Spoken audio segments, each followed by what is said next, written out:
Hi BookTube. So this is my second time filming this because I tried to use my new webcam, but the audio was not synced, and that was annoying. So I'm gonna try this again.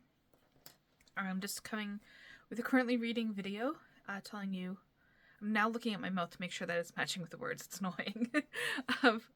Try not to do that. Anyways, I'm just gonna tell you what I'm currently reading.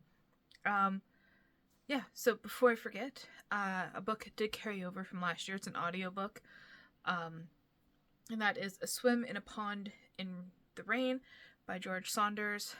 It's my first time reading George Saunders, and it was just the audiobook that popped up when I opened Libby.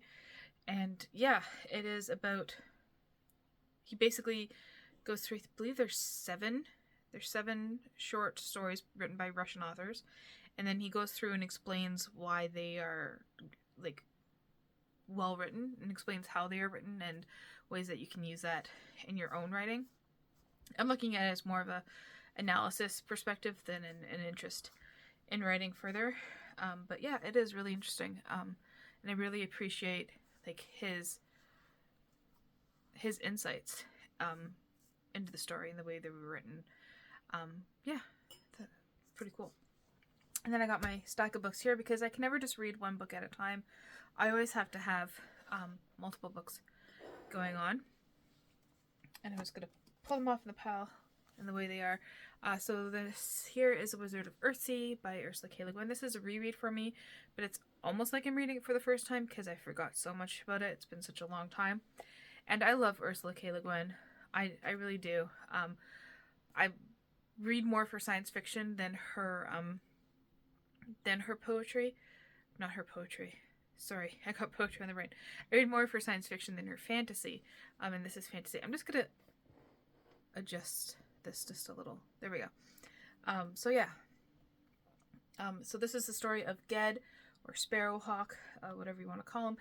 And he is one of the great wizards, but we are actually going back in time and learning about how he got to be that great wizard. So got a lot of his childhood, and now we are into his schooling. So it's like the original Wizard School novel, and I think we're just getting to the part where like the thing happens that he has to solve. And it says here on the back he has to destroy the evil shadow beast he has let loose on the world, and it's going to be exciting. I love Ursula K. Le Guin's writing, so, and her ideas.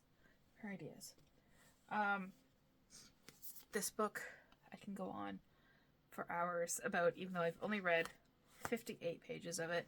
This is A Girl Called Eel by Ali Zamir, and this is all told in one sentence. Like even this, like the end of a chapter, it still ends with a comma instead of a period. So it's not like grammatically correct sentence, but it keeps that flow going.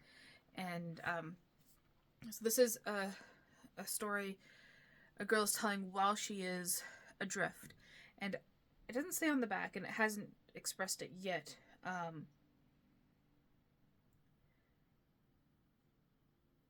Yeah, I don't know if it's voluntarily leaving or if she's forced into exile, so she's adrift on sea and she's telling her story. We're still in her childhood at this part, in the part that I'm at, and I love the way she's telling it, the story. It's like someone with ADHD who's constantly like, I know that term's like overused a lot and everything, but like she starts off and she goes on like all these diversions, and she's like, wait, I was telling this part of the story, so let's get back to that. So yeah, it's like very much like that, but it is very well done. It's not, to me, distracting at all. I really like the way it's done. Yeah, and I think my problem last year was that January didn't start off with a bang. There were some good books in January, but I felt like throughout all of 2024, I never really found that book that I loved. And in the previous years, I had started off January, like the year, with a really good book in January, and I'm starting that off with this book. I am very happy that I have finally picked up A Girl Called Eel by Ali Zamir. And then I have Murderbot. Murderbot's just like an old favorite at this point, even though it's still new. Like, I believe this was just released not too long ago. This is book 7. Oh, 2023. But this is the latest release in this book. In this series. System Collapse. Book 8, as I said. Wow, my brain just stopped there for a second. Book 8 in the Murderbot Diaries, and Murderbot is our main character. It is its preferred pronouns. So yeah,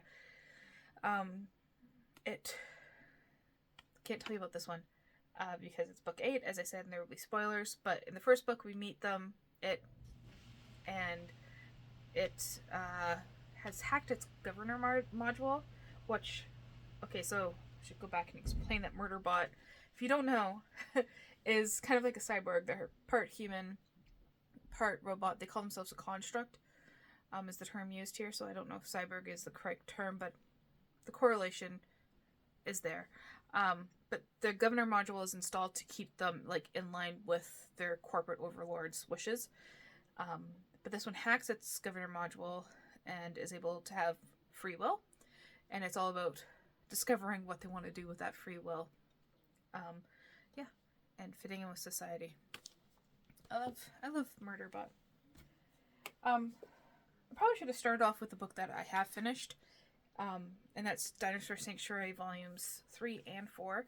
I love these. My brother got them for me, the first two years ago now, and this one for my birthday just last year, and I finally got around to reading them. My birthday's in November, like the end of November, so it's not like that much time went before I read it.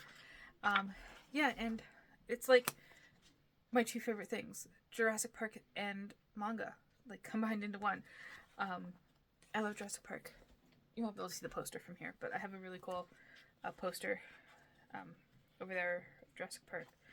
I feel like there's a scene almost like directly out of the movie, but it's like less traumatic. They do have a raptor escape, but let me see if I can find the really cool picture of it. But it's a real life raptor, not the Jurassic Park raptor. So there's a raptor fighting a raccoon. Yeah. Oh, there's a raptor going after a squirrel. That's like the scariest things that happen. Yeah, and it's really touching. What's really interesting too is that we get logs here, and that's the research consultant writes these logs for the I'm sorry, I'm tired, my brain's not functioning 100%, but I want to get this done.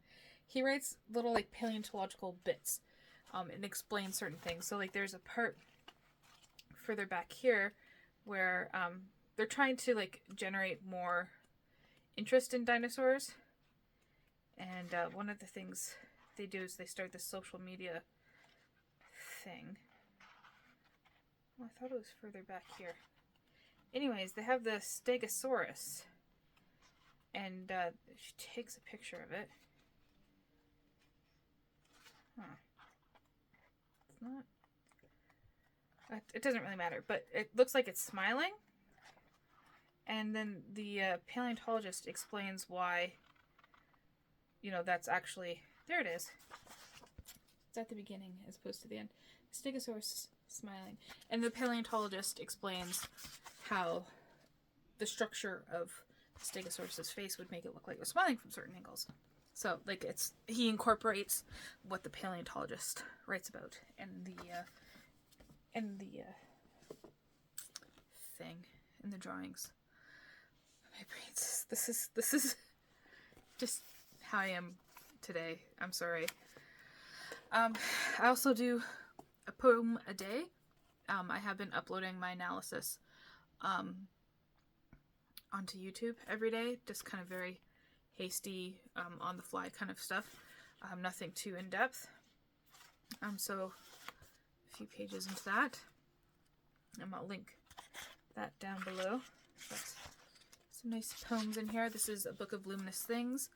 I try to say his name occasionally, and I know, like, this is a ch, and this should be Slav, so it's like Czeslaw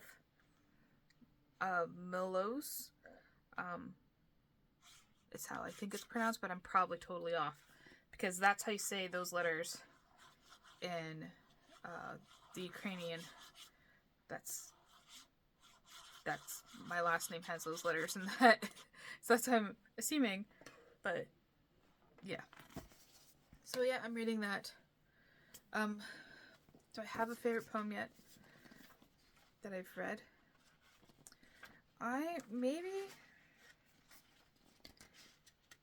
No, see, I don't like the content of that poem. That had a lot of... That one's good. I guess... Yeah, I guess so far, out of the 8 poems that I've read so far, my favorite is In the Middle of the Road. And I'm gonna read it for you, if you haven't watched that video. It's a very short poem. In the middle of the road there was a stone. There was a stone in the middle of the road. There was a stone in the middle of the road. There was a stone. Never should I forget this event in the life of my fatigued retinas. Never should I forget that in the middle of the road there was a stone. There was a stone in the middle of the road. In the middle of the road there was a stone. Just very simple poem, but I really enjoyed that. So yeah, reading those. And lastly, I told one of my goals was to read a Batman comic a month, and so I got this one from the library, No Man's Land, and I picked this one up. Sorry, my foot's falling asleep where I have it. Gotta pull it over. Okay. Sitting in that position for too long. Anyways, No Man's Land by Batman. I'm not editing these videos. I'm already like not 100% functioning and editing. I hate editing on a good day, so like you're getting everything. Yeah, No Man's Land, Batman.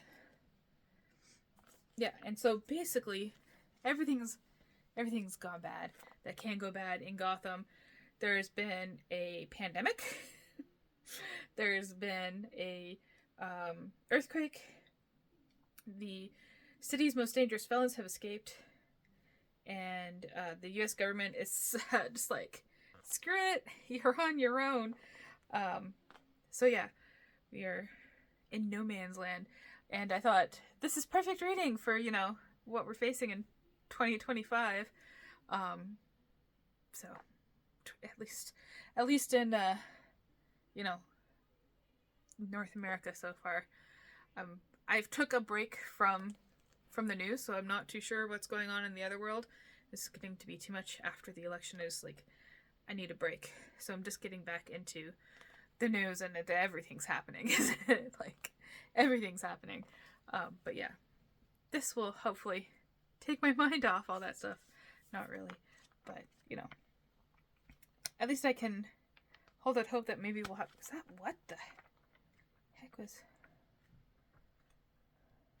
Oh, I'm not going to find it again. Oh, I am.